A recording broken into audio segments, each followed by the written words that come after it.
नमस्कार दर्शक बंधु। जदि मु पचारे रियल एस्टेट और एस्ट्रोलोजी आज उत्तर बुथ भगवान बाबूंगर 12टी घर किणवा प्रोसेस रे भाग ने आसिले 9 जन। फर्स्ट आसिले मंगल बाबू, सीधी बात नो बकवास टाइप लोक। किणिले प्रथम और अष्टम घर, ना देले मेष और बिछा। तापर आसिले शुक्र बाबू, ये तो आराम का मामला है वाला लोक। किणिले द्वितीय और सप्तम घर, ना देले वृष और तुला।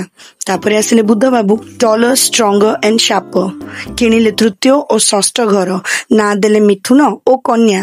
तापरे आसिले चंद्रमा मैडम, से होचंदी मन की बात। किणिले चतुर्थ घर, ना देले कर्कट। तापरे शनि बाबू, डर के आगे जीत है। किणिले दशम और एकादश, ना देले मकर और कुंभ। बृहस्पति जेजे ओल्ड इज गोल्ड। किणिले नवम और द्वादश, ना देले धनु और मीन।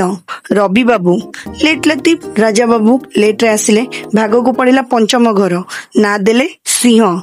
सभा शेष को आसिले 2 भाई, mister Rahu and mister Ketu. हम नहीं सुधरेंगे टाइप लोक। किछि हाथ को आसिलानी 2 भाई ठन ठन गोपाल।